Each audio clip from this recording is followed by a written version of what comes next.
So, in the most recent patch notes for Dead by Daylight, Behavior finally decided to take action on the numerous issues in the game after the 9.1.0 update. I mean, I guess it's better late than never, but this patch should never have been this broken to even begin with. I mean, seriously, how do you fuck up this bad and ship it out like nothing happened?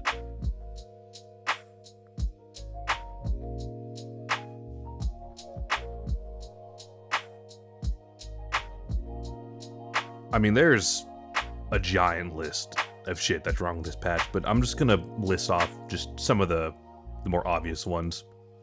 One, we have the utterly fucking game-breaking no chase bug. It's in the name. You can't start a chase.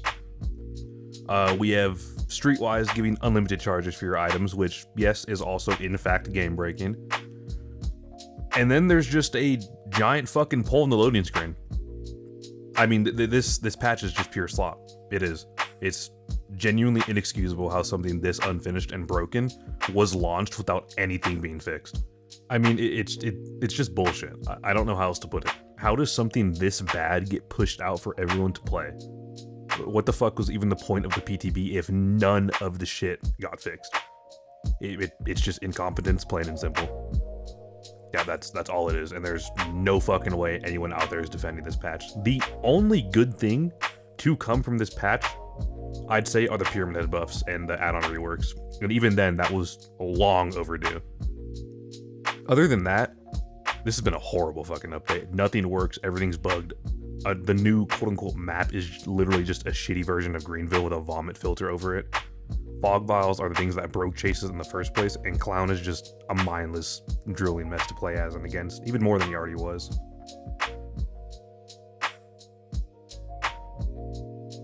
This patch alone should be full fucking proof that Behavior does not play their game. And to be fair, we all already kind of knew this.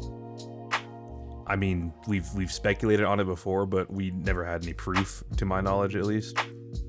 Until now, at least, because that poll in the loading screen is just a blatant sign that they didn't play one fucking game, which means they didn't test their product before shipping it. I mean, seriously, all it takes is one game for them to load up, and they would have noticed there's a big metal pole in your loading screen. But they didn't notice it, and it is still there. You see, potentially one of two scenarios here. They made the update, they launched it without testing, which is the more likely case. Or two, they did test some parts of the game, saw the poll, and decided not to do anything about it. Scenario one says that the devs are just extremely out of touch with what they make. And scenario two is that they're just fucking lazy and they couldn't bother to fix a poll in the loading screen. Which is there every single game, by the way. It's not just a one-time thing. But I'm not here to talk about every single thing they messed up and how it's affecting the game, because otherwise this would be a very drawn-out video that would last God knows how long. No, I'm here to talk about the new survivors that were added. You know, the whole fucking selling point of this chapter. Specifically, two of Michonne's perks, because honestly, Rick's perks are ass, and probably wouldn't even be useful if they were bugged. Anyway though, let me talk about Michonne's perks, specifically Conviction and Last Stand.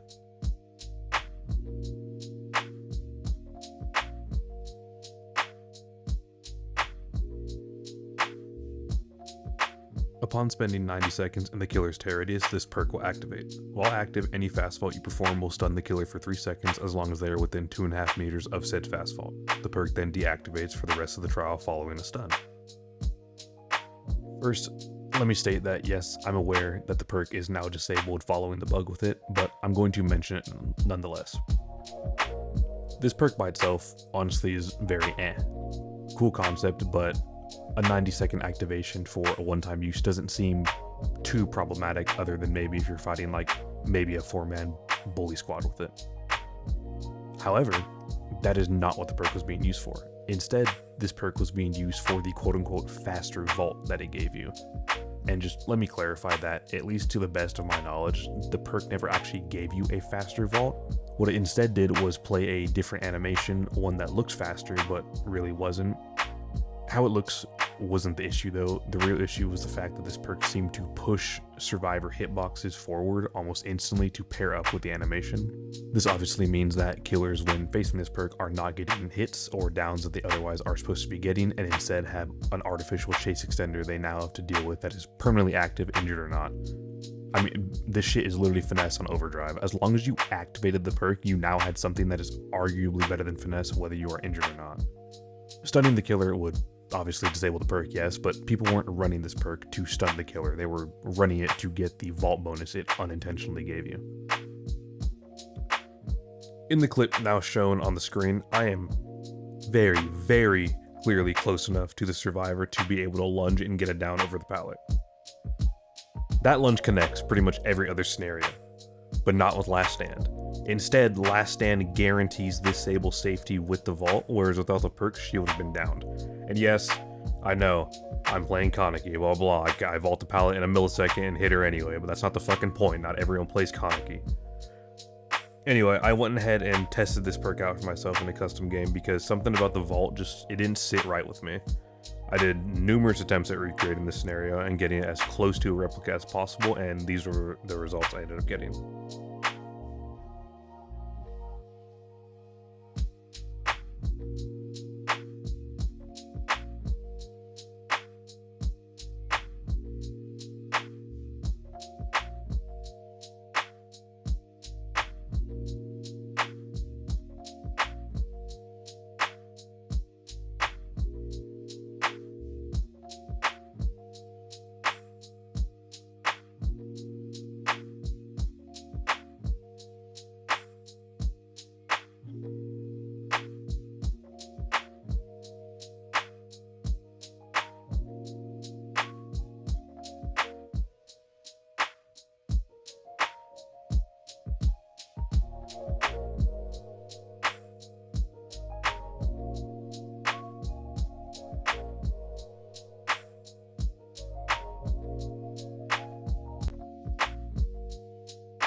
Now, I don't think you need to be an expert in this game with tens of thousands of hours to realize that there is something very wrong about that perk, and that it is blatantly game-changing in a chase aspect.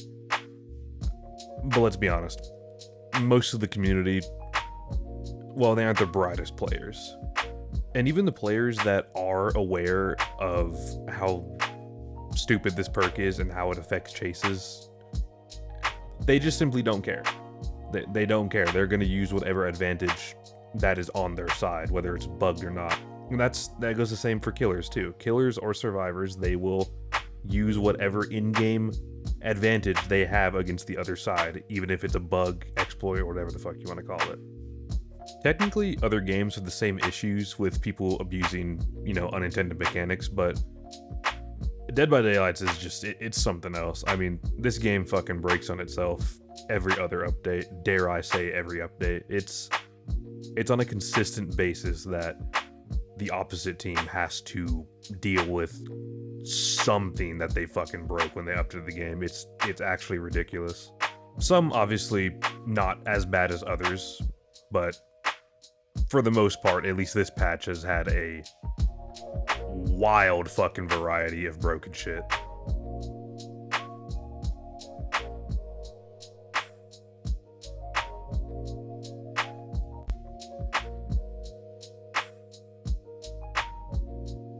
Upon healing a 1 total health state, Conviction will activate. Once active, Conviction will allow you to pick yourself up from the down state after reaching 25% recovery. However, you will be broken and downed again after 30 seconds. You will then have to pick yourself up with the help of another perk or survivor. Now, Conviction isn't bugged and is working as intended, I believe, but either way, this perk can be a potential problem. First off, let me state that the activation for this perk is incredibly simple. You can heal either yourself or another survivor, and the perk is now usable, although I'm not too sure on if a heal is required per use or if it's just a one-time heal and it's perma-active. Either way, it's not at all hard to activate. I feel like a good comparison to this perk would be Unbreakable, and Unbreakable, as we know, can be a big game changer. I mean, this perk can actively lose you the game. Being able to pick yourself up and either run away to a safer location or reset your down teammates can eliminate a huge amount of pressure and is a massive problem for the killer. And I don't think enough people will realize that, or at least don't want to realize how strong Unbreakable actually is. With that being said, Conviction almost does the same thing that Unbreakable does, not to mention being able to pick yourself up actually quicker than you would with Unbreakable. Yes, you will go down after 30 seconds, but you typically wouldn't use this perk because you went down once. You would use this perk in situations where it is needed, like if you and 2 other teammates are on the floor. 30 seconds is a lot of time as well. You can easily pick up both teammates and still have time to go run to a safer area before you go down again. This is just one scenario as well. In another scenario, say the killer downs you on a pallet, decides to go look around for a couple seconds to make sure no one's lurking for a save. By the time they get back to you, you're already up, running around the tile again, or W keying away from them. Either way, that is potentially 30 more seconds of gen time, healing time, or anything along those lines, all because the killer took a couple seconds to look around as to not lose their down, and ended up losing the down anyway. This activation is just too easy for something that can change the flow of the game in so many ways. Here's another scenario. The killer downs you, looks around for a bit, and spots a gen. They then go to said gen to kick it, and in turn end up losing their down they just got 10 seconds ago. Again, 30 seconds is a lot of time. You can recover teammates, heal them, get 30 more seconds on a generator, run to a safer location, and go down away from the killer, literally whatever the fuck you want. Even the whole downside of going down is not that big of a deal unless you're right in the killer's face, but again, you would typically not do that. And if you are doing that and then going down right away and claiming the perk is mid, that really speaks more about your skill as a player than the perk itself. Literally almost anything the killer does related to his objective for the match will possibly punish him if he even leaves one player on the floor for a couple seconds. And no, a couple seconds on the floor is not problematic slugging. It is quite literally a natural instinct to go check on generators or hooks that are nearby. This perk can be an issue, plain and simple. And notice how I'm saying it can be an issue, because as of now, I personally at least haven't had anyone use this perk too much, but just because people are not using it now does not mean it won't be used or it can't be an issue later down the road in its current state.